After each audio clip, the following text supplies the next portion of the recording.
Boa tarde. Continuando nossas exposições agora sobre nossa tradicional fatos da semana, né? Um fato que nos chamou a atenção foi a divulgação do Anuário sobre a Violência, né? Que é uma compilação das estatísticas de segurança pública todas, né? E que, segundo o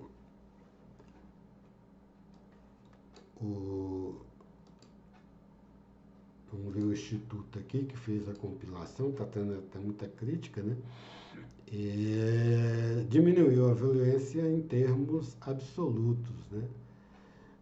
Diminuiu a violência extrema, os homicídios, né? Não a violência em si, mas os homicídios, mesmo a violência em si, em termos brutos, teve uma queda, aumentou a violência, vamos dizer assim, essa é em termos quantitativos, agora em termos qualitativos, né? Que o feminicídio, o racismo, né?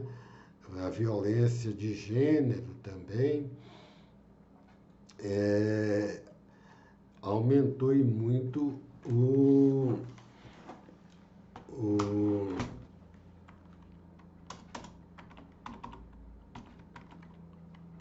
a sua incidência, né?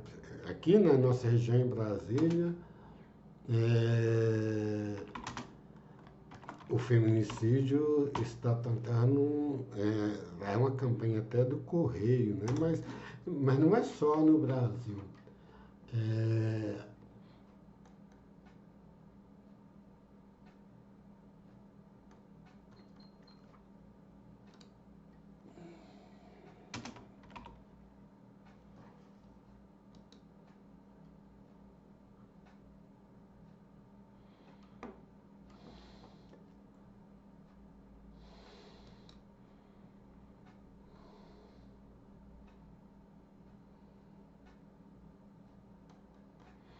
aqui o Instituto é o Fórum Brasileiro de Segurança Pública, que publicou as estatísticas.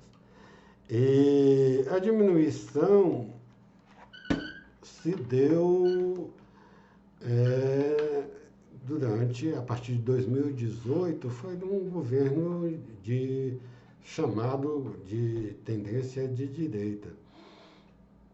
E historicamente, isso não só no Brasil, no mundo inteiro, os governos de direita têm essa característica de diminuir a violência em sentido absoluto.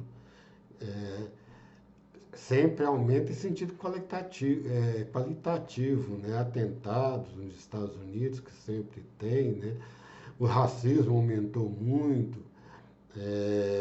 Nos Estados Unidos, agora, já tinha muito, mas tinha violência de gênero que não era bem qualificada, né? Agora já está tendo, e não se sabe, mas já tinham. Se for olhar, não é uma coisa geral que atinge determinados grupos, tudo, né? As mulheres, e tem a violência contra as crianças, que aumentou muito, né? Os atentados de serial killer, tudo, parece que é focalizado, mas estão se tornando também mais corriqueiros. Uma das possíveis causas dessa diminuição dos governos de direita é que há o privilégio na repressão, né? Mas não só, que aqui no Brasil o estado que mais tem violência de esquerda e, segundo denota, foi uma das polícias mais repressivas e que mais matou pessoas, né, no Brasil, foi a polícia da Bahia também. Então não se justifica isso. Outro fator é a questão dos costumes, que a direita sempre valorizou mais a questão do costume e da hierarquia, né? Tem toda aquela pregação, né, da família e da hierarquia, o respeito aos mais velhos, né? esse respeito que é introduzido de uma forma bem radical, acaba inibindo muitas pessoas, né? E também por conta disso que as religiões, principalmente a evangélica, passaram a ter uma grande incidência e uma grande receptividade nos meios pobres também, e com essa visão elas conseguem estruturar a vida das famílias pobres, né? E a família com essa preocupação com a família, então não é, os divórcios são muito evitados, né? E o sustento da família pelo pai dentro dessa hierarquia, dessa visão de costume, tudo que a direita faz é uma responsabilidade muito grande.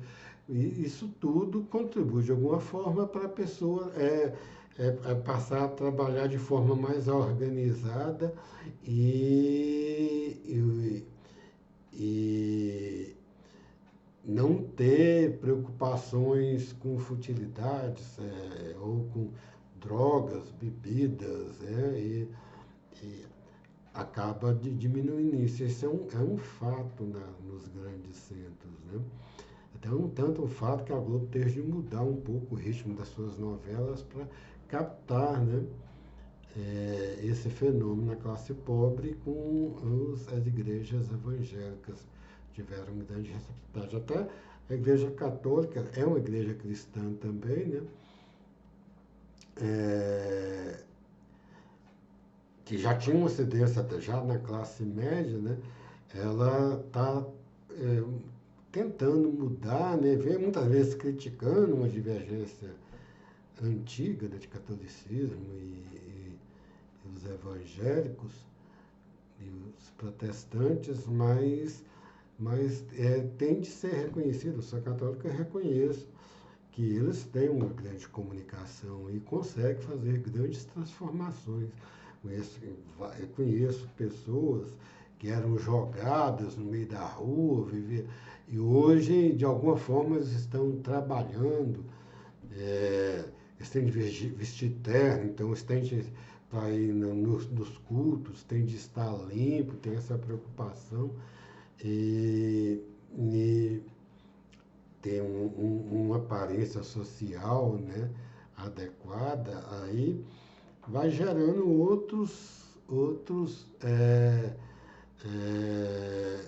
tipos de pensamento, de organização, que acaba sendo benéfico. Pode ser maléfico muitas vezes na disseminação de preconceito. Agora, na questão da pandemia, alguns pensamentos religiosos negacionistas mais radicais atrapalhou muito a questão da vacinação, que poderia, depois se viu que era o que salvava, né?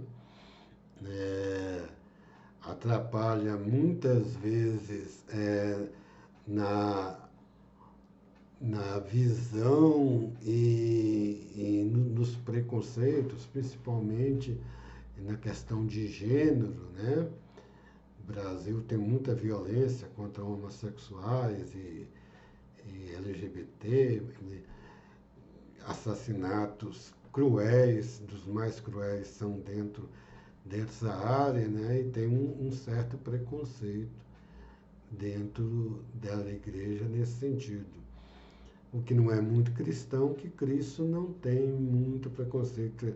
O judaísmo tem, São Paulo tem alguma coisa, mas o cristianismo, quando a gente lê o Evangelho, esse não é o foco principal do cristianismo, essa questão de, do, desse preconceito grave do cristianismo. Tem uma visão de família bem tradicional, Cristo tinha, né? Mas ele sabia respeitar o outro, sabia procurar entender, né, cada pessoa e tentar alguma forma de de transformação dessa realidade dentro daquele meio que eles estavam vivendo, né? Esse não é fundamental. São Paulo tem alguma coisa, né? De algumas cartas dele. O judaísmo tem muito grande, né? Na Torá, bem rígida, com esses desvios comportamentais. Agora, Cristo é uma lei mais do amor que nós vimos.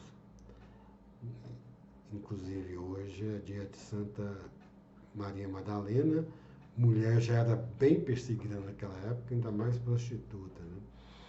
E Cristo soube conduzir ela para uma outra forma de vida sem que seja apedrejada. Segundo, não dá para saber se é isso, mas tem certa lógica, né? Que aquela pessoa que eles iam apedrejar era Maria Madalena. Tem uma tradição que fala isso, né? Aquela pecadora. Mas ela era pecadora, de que tinha expulso 70 demônios, parece, tem algo assim na Bíblia.